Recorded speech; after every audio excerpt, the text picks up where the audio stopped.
আসসালামু আলাইকুম। আজকে আমরা কথা বলবো ঢাকা ইউনিভার্সিটি অ্যাডমিশন টেস্টের বি ইউনিটের ইংলিশ গাইডলাইন নিয়ে। অর্থাৎ একজন স্টুডেন্টের ইংলিশ প্রিপারেশন শুরু করার আগে যা যা বিষয় সম্পর্কে জানা প্রয়োজন সব কিছু নিয়ে আজকে আমরা আলোচনা করার চেষ্টা করব। তো আজকে আমরা সরাসরি আলোচনায় চলে যাই। তো আজকের আলোচনায় যা যা থাকছে তার একটা ওভারভিউ নিয়ে নেওয়া যাক। প্রথমে আমরা জানবো ইংরেজি মান বন্টন এবং পাস মার্ক সম্পর্কে। ইংরেজি কোন কোন জায়গা থেকে প্রশ্ন করা হয় সেটা জানবো, কি কি বই পড়তে হবে এবং সেই বই থেকে কোন কোন টপিকগুলো আমাদের পড়তে হবে এবং সেই টপিকগুলো কিভাবে পড়তে হবে, ইচ অ্যান্ড এভরিথিং সব কিছু নিয়ে আজকে আলোচনা করার চেষ্টা করব। অর্থাৎ ইংরেজির ওপর যা যা বিষয়ে জানা প্রয়োজন, যা যা সমস্যা আমরা ফেস করতে পারি এবং আমাদের ইংলিশ প্রিপারেশনের অ্যাপ্রোচটা কেমন হওয়া উচিত সব কিছু নিয়ে আজকে ইনশাল্লাহ আলোচনা করার চেষ্টা করব। প্রথমেই আসি ইংরেজি মান বন্টন নিয়ে। ইংরেজিতে 15টা এমসিকিউ থাকবে, প্রত্যেকটি প্রশ্নের মান থাকবে 1 করে এবং প্রতিটি ভুল উত্তরের জন্য 0.25 নাম্বার করে কাটা যাবে এবং লিখিত থাকবে 20 নম্বরের।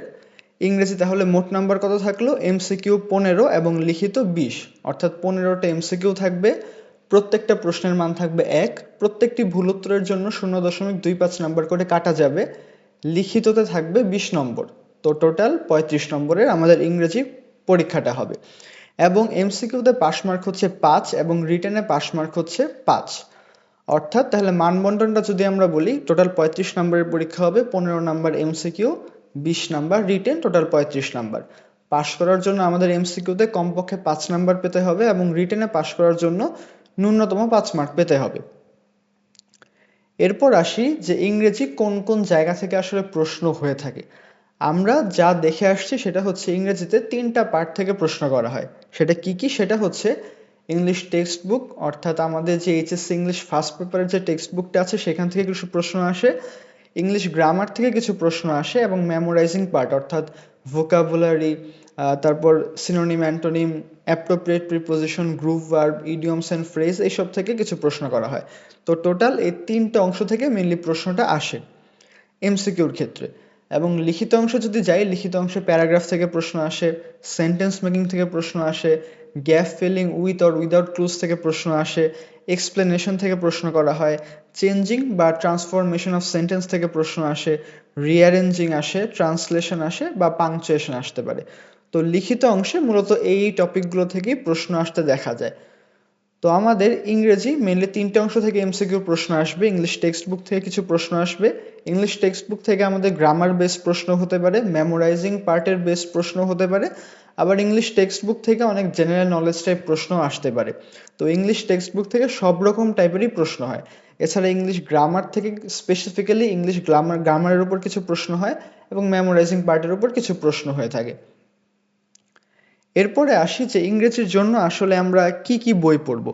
ইংরেজিতে বাজারে অনেক রকমের বই পাওয়া যায়, আসলে এতগুলো বই পড়া সম্ভব না। আমরা কিছু সিলেক্টেড বই পড়ব, যেই বইগুলো পড়ে আমরা সবচেয়ে বেশি এফেক্টিভ রেজাল্টটা পেতে পারি। যেই বইগুলো পড়ে সেই বইগুলোর কথা আজকে আমি বলার চেষ্টা করব। তো ফার্স্টে আমাদের যে বইটা পড়তে হবে সেটা হচ্ছে এইচএসসির ইংলিশ টেক্সট বুকটা। এই বইটা অ্যাডমিশন টেস্টের জন্য সবচেয়ে গুরুত্বপূর্ণ। এই বইটা কেন গুরুত্বপূর্ণ এবং কিভাবে পড়া উচিত এটা নিয়ে আমার সেপারেট 2টা ভিডিও আছে, সেই 2টা ভিডিও ভালো মতো দেখে নিলে তোমরা এই বইয়ের গুরুত্ব এবং এই বইটা কিভাবে পড়া উচিত এই বিষয়গুলো সম্পর্কে ভালো মতো জানতে পারবা। তো প্রথমে আমাদের ইংলিশ ফার্স্ট পেপার বইয়ের ওপর ভালো মতো ফোকাস দিতে হবে। এখান থেকে আমরা গ্রামার পার্টগুলো ভালো মতো পড়তে পারবো, ভোকাবুলারি ভালো মতো পড়তে পারবো এবং এটা ব্যাখ্যা বিশ্লেষণ করলে এটা আমাদের রিটেনেও অনেক বেশি হেল্প করবে। তো এই বইটা আমাদের ফার্স্টে খুব সুন্দর মতো শেষ করে ফেলতে হবে। এখন এই বইটা পড়ার পর আমরা বুঝবো কিভাবে যে এই বইটা আমাদের পড়া কতটুকু হয়েছে। তো সেটার জন্য আমাদের কোশ্চেন সলভ করতে হবে। কোশ্চেন সলভ না করলে আমরা আসলে টেক্সট বুক টেক্সট বুকের উপর আমাদের কতটুকু নলেজ হয়েছে সেটা আমরা যাচাই করতে পারবো না। তো সেটা যাচাই করার জন্য আমাদের কোশ্চেন প্র্যাকটিস করতে হবে। কোশ্চেন প্র্যাকটিসটা কোথা থেকে করতে পারি? সেটা হচ্ছে টেক্সট হ্যাক্স নামে একটা বই পাওয়া যায় হাসান জামান স্যারের। এই বইটা খুবই ভালো। এইখানে এই ইংলিশ টেক্সট বুকের ওপর যত ভোকাবুলারি আছে, ইডিয়মস অ্যান্ড ফ্রেজ আছে, গ্রুপ ভার্ব আছে, অ্যাপ্রোপ্রিয়েট প্রিপোজিশন আছে, সব কিছু এখানে দেওয়া আছে এবং প্রত্যেকটা প্যাসেজের থেকে যে গুরুত্বপূর্ণ এমসিকিউ সেই এমসিকিউগুলো এখানে দেওয়া আছে। প্রত্যেকটা কবিতার বাংলা অর্থ দেওয়া আছে, প্যাসেজের বাংলা অর্থ দেওয়া আছে। তো মোটামুটি তোমরা এই এইচএসসি টেক্সট বুকের পাশাপাশি সহায়ক হিসেবে টেক্সট হ্যাক্স এই বইটা রাখতে পারো। তো এখান থেকে তোমরা ইংলিশ ফার্স্ট পেপারের টেক্সট বুকের মেমোরাইজিং পার্টগুলো জানতে পারবা এখান থেকে বাংলা অর্থগুলো ভালো মতো জানতে পারবা এবং এখান থেকে তুমি এমসিকিউ প্র্যাকটিস করতে পারবা। তো ইংলিশ ফার্স্ট পেপারের 100% প্রিপারেশন এই দুইটা বইয়ের মাধ্যমে শেষ করা সম্ভব। তো ইংলিশ ফার্স্ট পেপার শেষ হওয়ার পর আমরা যে ইংলিশ গ্রামারের প্রিপারেশন শুরু করার আগে আমাদের একটা বিষয় মাথায় রাখতে হবে, সেটা হচ্ছে ইংলিশ গ্রামারে আমাদের রুলস বেসড পড়াশোনা না করে প্র্যাকটিস বেসড পড়াশোনা করা উচিত। আমরা অনেক সময় দেখি অনেক স্টুডেন্ট শুধুমাত্র একটানা রুলস মুখস্থ করেই যায়, বাট সেটা একদমই এফেক্টিভ ওয়ে না। কারণ আমরা অনেক রুলস পড়লেও সেটা যদি আমরা প্র্যাকটিস না করি বা সেটা যদি আমরা প্রপার অ্যাপ্লাই না করি কোশ্চেনের মাধ্যমে, তাহলে আমাদের রুলস মুখস্থ করে আসলে কোনো লাভ নাই, সেটা আমাদের পরীক্ষায় ভালো রেজাল্ট আনতেও সাহায্য করবে না। তাই আমাদের মনে রাখতে হবে আমাদের ইংলিশ গ্রামার পড়ার অ্যাপ্রোচটা সবসময় হবে প্র্যাকটিস বেসড। আমরা যেরকম ম্যাথের প্রবলেম সলভ করার চেষ্টা করি, ঠিক সেরকমই আমাদের ইংলিশ গ্রামারে সেন্টেন্সের প্রবলেম সলভ করা শিখতে হবে। আমরা যখন এই সেন্টেন্সের প্রবলেম সলভ করা শিখবো, তখন আমাদের গ্রামারের উপর ভালো একটা দখল আসবে। তাই আমাদের গ্রামার পড়ার আগে ফার্স্টেই মাথায় রাখতে হবে যে আমাদের প্র্যাকটিস বেসড পড়াশোনা করতে হবে, আমাদের প্রচুর প্র্যাকটিস করতে হবে। যে যত বেশি গ্রামার প্র্যাকটিস করবে, কোশ্চেন প্র্যাকটিস করবে, তার গ্রামারের উপর দক্ষতা তত বৃদ্ধি পাবে বা বেশি হবে। তাও আমরা যে একদমই রুলস পড়বো না তা না, আমাদের বেসিক জানার জন্য যেইটুকু রুলস প্রয়োজন আমরা শুধুমাত্র সেইটুকু রুলসই পড়বো। তারপর আমাদের মেইন ফোকাসটা করতে হবে প্র্যাকটিসের ওপর। তো আমরা ফার্স্টেই আসি রুলসের জন্য আমরা কোন কোন বইগুলো পড়বো। রুলস আমরা বেশি পড়বো না, বাট খুবই ইম্পর্টেন্ট যেই রুলসগুলো আমাদের জানা একদম আবশ্যক সেই রুলসগুলো আমরা পড়বো। তো গ্রামারের রুলস পড়ার জন্য সবচেয়ে ভালো বই হচ্ছে টোফেল, অ্যাডমিশন টেস্টের জন্য ব্যারন্স টোফেল এবং ক্লিফস টোফেল। এই দুইটা বই খুবই চমৎকার, খুব সহজ ভাষায় সুন্দর মতো একদম খুব প্রিসাইসলি গুরুত্বপূর্ণ এমসিকিউ রুলসগুলো বা গ্রামারের রুলসগুলো এখানে দেওয়া আছে। আর এই দুইটা বইয়ের সবচেয়ে মজার ব্যাপার হচ্ছে ঢাকা ইউনিভার্সিটি অ্যাডমিশন টেস্ট সহ বাংলাদেশের বিভিন্ন ইউনিভার্সিটি অ্যাডমিশন টেস্টে এই দুইটা বইয়ে যে এক্সাম্পলগুলো আছে একদম হুবহু তুলে দেওয়া হয়। তো এই বইটা পড়লে তোমরা দেখবা হুবহু কয়েকটা প্রশ্ন এখানে এক্সাম্পল থেকে তুলে দেওয়া হয়েছে। তো ব্যারন্স টোফেলে যদি আসি, ব্যারন্স টোফেলে 140টা রুলস আছে। এখানে রুলসগুলোকে প্রবলেম হিসেবে বলা হয়েছে, অর্থাৎ 140টা প্রবলেম দেওয়া আছে ব্যারন্স টোফেলে। খুব সুন্দরভাবে গোছানো ছোট ছোট ইজি রুলস এখানে দেওয়া আছে। বাংলাদেশের বাংলা রাইটারদের অনেক বইয়ে দেখা যায় অনেক কমপ্লিকেটেড করে রুলসগুলো বোঝানো থাকে, কিন্তু এই বইগুলোতে খুব ইজিলি এই রুলসগুলো বোঝানো আছে। তো ব্যারন্স টোফেল, ক্লিফস টোফেল প্রায় 90% সেম, তুমি যে কোনো একটা পড়তে পারো, দুইটা পড়তে পারলেও খুবই ভালো। ব্যারন্স টোফেলে যেই রুলসগুলো দেওয়া আছে সেই রুলসগুলোই ক্লিফস টোফেলে একটু বিস্তারিত আকারে বা একটু বড় করে লেখা আছে। তো তুমি ব্যারন্স টোফেলটাও ভালো মতো পড়তে পারো, ক্লিফস টোফেলটাও ভালো মতো পড়তে পারো। এই দুইটা বই ভালো মতো পড়লে মোটামুটি গ্রামারের উপর প্রায় 90% প্রিপারেশন কমপ্লিট হয়ে যাবে। এই বই দুটো পড়তে অনেকেই ভয় পায় যে পুরোটা ইংলিশে লেখা, কিন্তু ইংলিশে লেখা থাকলেও ভয় পাওয়ার কোনো কারণ নেই, খুবই সহজ ইংলিশে লেখা। এই বইটা পড়লেই বুঝতে পারবা যে এটা বোঝার জন্য আসলে খুব একটা বেশি ইংরেজির উপর দক্ষতারও প্রয়োজন নেই। বেসিক ইংলিশটা জানলে এই বইয়ের ইংলিশ ভাষা খুব ভালো মতোই বোঝা সম্ভব।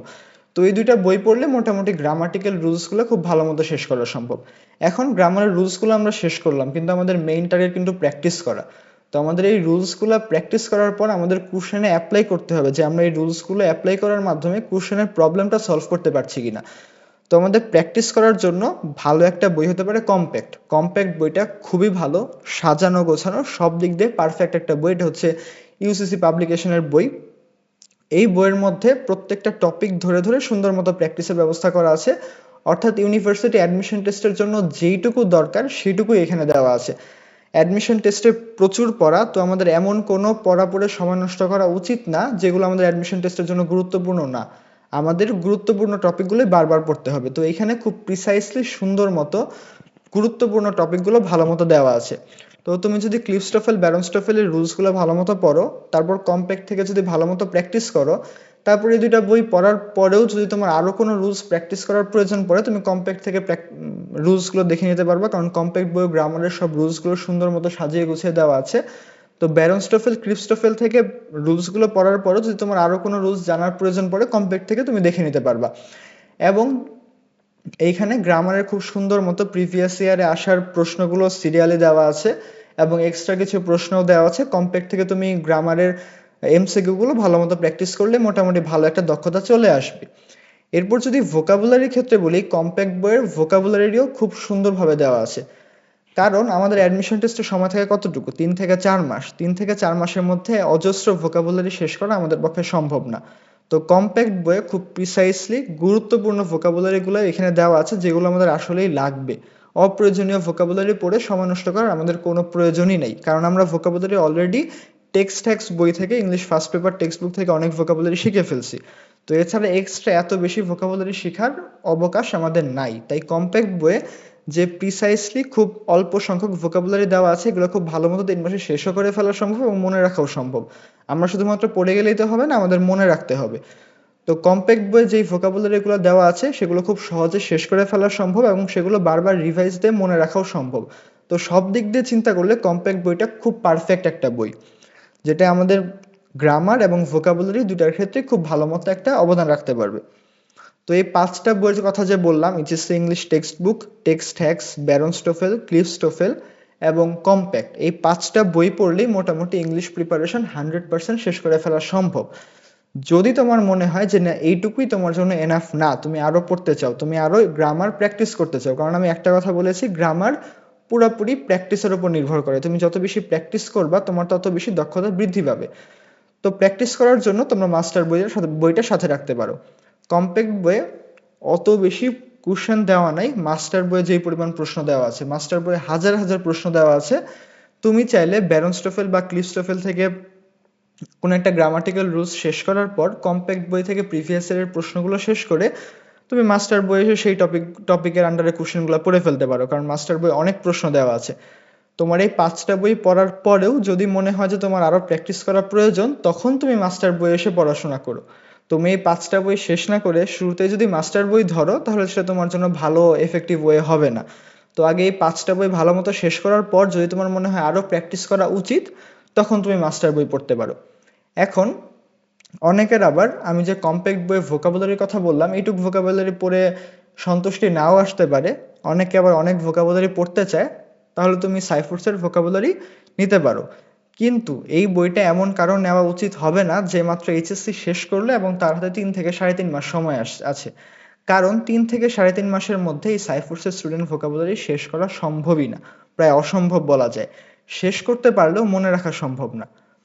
তাই এই সাইফুরসের স্টুডেন্ট ভোকাবুলারি এমন স্টুডেন্টেরই নেওয়া উচিত, ধরো তুমি এইচএসসি ফার্স্ট ইয়ারে আছো বা সেকেন্ড ইয়ারে আছো, সেই টাইমে গিয়ে তুমি এই সাইফুরসের স্টুডেন্ট ভোকাবুলারি নিতে পারো, কারণ তোমার হাতে 2 বছর বা 1 বছর, 1.5 বছর, 2.5 বছর সময় আছে। এত বেশি সময় থাকলে তাহলে তোমার এই বইটা পড়া যৌক্তিক। কিন্তু তুমি যদি এইচএসসি শেষ করার পরেই মনে করো যে তুমি সাইফুরসের স্টুডেন্ট ভোকাবুলারি শুরু থেকে শেষ পর্যন্ত পড়ে শেষ করে ফেলবে এবং পুরোপুরি মনে রাখতে পারবা, তাহলে এটা আসলে একটা ভুল চিন্তা ভাবনা। তুমি 3 মাসের মধ্যে এই বইটা শেষ করতে পারবা না। যদি তোমার হাতে পর্যাপ্ত সময় থাকে তাহলেই কেবল তুমি সাইফুরসের স্টুডেন্ট ভোকাবুলারিটা পড়তে পারো।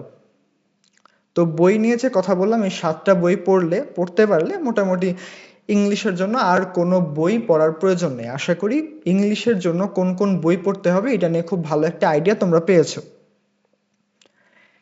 এরপরে আসি যে আমাদের গ্রামারের কোন কোন টপিকগুলো বেশি ফোকাস দিয়ে পড়া উচিত। গ্রামারের তো অনেক টপিক আছে, এত টপিক তো আসলে শুরু থেকে শেষ পর্যন্ত পড়া সম্ভব না। তো আমাদের আসলে কোন কোন টপিকগুলো বেশি পড়া উচিত। তো প্রিভিয়াস ইয়ারের প্রশ্নগুলো ব্যাখ্যা বিশ্লেষণ করে যেসব টপিক থেকে সবচেয়ে বেশি প্রশ্ন হয় বা যেসব টপিক থেকে প্রতি বছর প্রশ্ন হয় বা যেসব টপিক থেকে প্রশ্ন আসতে দেখা যায়, সেই টপিকগুলো নিয়ে এখন আমরা আলোচনা করব, যেই টপিকগুলো তোমাদের বেশি গুরুত্ব দিয়ে পড়া উচিত। প্রথমে আসি parts of speech. Parts of speech এই টপিকটা ইংলিশের সবচেয়ে গুরুত্বপূর্ণ টপিক। তুমি বাংলাদেশের যে ইউনিভার্সিটিতেই পরীক্ষা দাও না কেন, এখান থেকে প্রশ্ন আসবেই। পার্টস অফ স্পিচে যে 8টা পার্টস অফ স্পিচ আছে, প্রত্যেকটাই খুব ভালো মতো শেষ করতে হবে। যেমন ফার্স্টে যদি নাউনের কথায় আসি, নাউনে তোমার কাউন্টেবল, আনকাউন্টেবল নাউনের ইউসেজটা ভালো মতো জানতে হবে এবং সেইখানে তোমার ডিটারমিনার সম্পর্কে ভালো একটা আইডিয়া থাকতে হবে। এবং যদি প্রোনাউনে আসি, প্রোনাউনে তোমার সাবজেক্টিভ প্রোনাউন, অবজেক্টিভ প্রোনাউন কখন কোথায় কিভাবে ইউজ হয় এটা জানতে হবে। তারপর হু এবং হোমের ব্যবহারটা জানতে হবে, হু কখন ইউজ হবে, হোম কখন ইউজ হবে, এই বিষয়গুলো ভালো মতো পারতে হবে। তারপর ভার্ব নিয়ে তো জানতে হবেই, এবং অ্যাডজেক্টিভ এবং অ্যাডভার্ব এই দুইটা বিষয় আইডেন্টিফাই করা জানতে হবে। অনেক সময় আমরা মনে করি লাস্টে ওয়ার্ডের শেষে এলওয়াই থাকলে সেটা অ্যাডভার্ব, না, সেটা ভুল। ওয়ার্ডের শেষে এলওয়াই যুক্ত থাকলেও সেটা অ্যাডজেক্টিভও হতে পারে, এই বিষয়গুলো আমাদের জানতে হবে। তো আমাদের অ্যাডজেক্টিভ এবং অ্যাডভার্ব এই দুইটা পার্টস অফ স্পিচ আইডেন্টিফাই করা শিখতে হবে ভালো মতো। এরপরে আছে প্রিপোজিশন। প্রিপোজিশনটা আমাদের খুব ভালো মতো জানতে হবে। প্রিপোজিশন থেকে প্রত্যেক বছর প্রত্যেকটা পরীক্ষাতেই প্রশ্ন করা হয়, এমন কোনো পরীক্ষা নেই যেখান থেকে প্রিপোজিশনের প্রশ্ন আসে না। প্রিপোজিশনের যে ট্রেডিশনাল ওয়ে আছে, যেরকম অনের ব্যবহার, ইনের ব্যবহার, অফের ব্যবহার, এই বিষয়গুলো তো পড়তে হবেই, এর পাশাপাশি অ্যাপ্রোপ্রিয়েট প্রিপোজিশনগুলো ভালো মতো পড়তে হবে। এর পাশাপাশি কনজাংশন, ইন্টারজেকশন এই বিষয়গুলো ভালো মতো জানতে হবে। অর্থাৎ পার্টস অফ স্পিচের A to Z সবকিছু আমাদের ভালো মতো শিখে ফেলতে হবে, বুঝে ফেলতে হবে। এবং এর মধ্যে আরেকটা গুরুত্বপূর্ণ টপিক আছে, সেটা হচ্ছে transformation of parts of speech. অর্থাৎ একটা নাউন ওয়ার্ড দিয়ে বলবে এটার অ্যাডজেক্টিভ ফর্ম কি বা অ্যাডভার্ব ফর্ম কি, এই বিষয়গুলো আমাদের খুব ভালো মতো জানতে হবে। এরপর যদি আসি সাবজেক্ট ভার্ব এগ্রিমেন্ট, এটাও খুব ইম্পর্ট্যান্ট একটা টপিক। তারপর আছে tense and sequence of tense, right form of verb, clause and phrase, narration, voice, dangling modifier, article, affirmative and negative agreement, inversion, modals and subjunctive, sentence. সেন্টেন্সের মধ্যে affirmative sentence, interrogative sentence এবং complex, compound, simple sentence এবং এগুলোর change করা, transform করা, এই বিষয়গুলো ভালো মতো জানতে হবে। এরপর আছে ফিগার অফ স্পিচ, অর্থাৎ বিভিন্ন লাইন দিয়ে বলতে জিজ্ঞেস করতে পারে যে এটা কোন ফিগার অফ স্পিচের আন্ডারে পড়ে। তো মোটামুটি এই টপিকগুলি হচ্ছে গ্রামারের সবচেয়ে গুরুত্বপূর্ণ টপিক। এই টপিকগুলো থেকে সাধারণত প্রশ্ন করা হয়, এর বাইরে খুব একটা বেশি প্রশ্ন করা হয় না। তো এই টপিকগুলো পড়লেই আশা করি গ্রামার থেকে 100% কোশ্চেন কমন পড়ে যাবে বা পড়ার কথা। তো এই টপিকগুলো খুব গুরুত্ব সহকারে পড়ে শেষ করে ফেলতে হবে। এরপর যদি আসি মেমোরাইজিং পার্টের মধ্যে কি কি পড়তে হবে, সিনোনিমস এবং অ্যান্টোনিমস ভালো মতো পড়তে হবে, অ্যাপ্রোপ্রিয়েট প্রিপোজিশন পড়তে হবে, গ্রুপ ভার্ব পড়তে হবে, ফ্রেজেস অ্যান্ড ইডিয়মস ভালো মতো পড়তে হবে, স্পেলিং ভালো মতো পড়তে হবে এবং প্রোভার্ব ভালো মতো পড়তে হবে। এর পাশাপাশি ট্রান্সলেশনটা ভালো মতো আমাদের শিখতে হবে। তো মেমোরাইজিং পার্টের মধ্যে সবচেয়ে গুরুত্বপূর্ণ হচ্ছে সিনোনিম, অ্যান্টোনিম এবং অ্যাপ্রোপ্রিয়েট প্রিপোজিশন। এই দুইটা থেকে প্রত্যেক বছরই প্রত্যেক পরীক্ষায় খুব বেশি পরিমাণে প্রশ্ন করা হয়, তো এই দুইটা সবচেয়ে বেশি গুরুত্ব দিয়ে পড়তে হবে। এর পাশাপাশি group verb, phrase and idiom, spelling, proverb, translation এগুলো তো আছেই। তো আশা করি গ্রামারের যে টপিকগুলোর কথা বললাম সেই টপিকগুলো এবং মেমোরাইজিং পার্টের এই টপিকগুলো ভালো মতো পড়লে গ্রামার এবং মেমোরাইজিং পার্টে আর কোনো প্রবলেম থাকবে না। এর পাশাপাশি আমরা ইংলিশ ফার্স্ট পেপার তো ভালো মতো পড়বই। তো আজকের আলোচনা এই পর্যন্তই থাকবে। যে বিষয়গুলো নিয়ে আলোচনা করলাম, যে ইংলিশের পাস মার্কটা কিরকম বা মান বন্টনটা কিরকম হয়, কোন কোন জায়গা থেকে প্রশ্ন করা হয় এবং কিভাবে আমাদের পড়া উচিত, কোন কোন বই পড়া উচিত, কোন কোন টপিক পড়া উচিত, আজকে ঢাকা ইউনিভার্সিটি অ্যাডমিশন টেস্টের বি ইউনিটের ইংলিশ প্রিপারেশন নিয়ে A to Z আলোচনা করার চেষ্টা করেছি। আশা করি তোমরা ইংলিশ প্রিপারেশন নেওয়ার শুরুতে যদি এই বিষয়গুলো মাথায় রাখো, তোমাদের প্রিপারেশনটা আরও অনেক ভালো হবে, সুন্দর মতো গুছিয়ে তোমরা তোমাদের প্রিপারেশনটা শেষ করতে পারবা। আশা করি আজকের ভিডিওটা তোমাদের অনেক উপকারে আসবে। তো যদি কোনো প্রশ্ন থেকে থাকে কমেন্ট বক্সে করতে পারো এবং অবশ্যই চ্যানেলটা লাইক, শেয়ার এবং সাবস্ক্রাইব করতে ভুলো না। আজকে এই পর্যন্তই। আসসালামু আলাইকুম।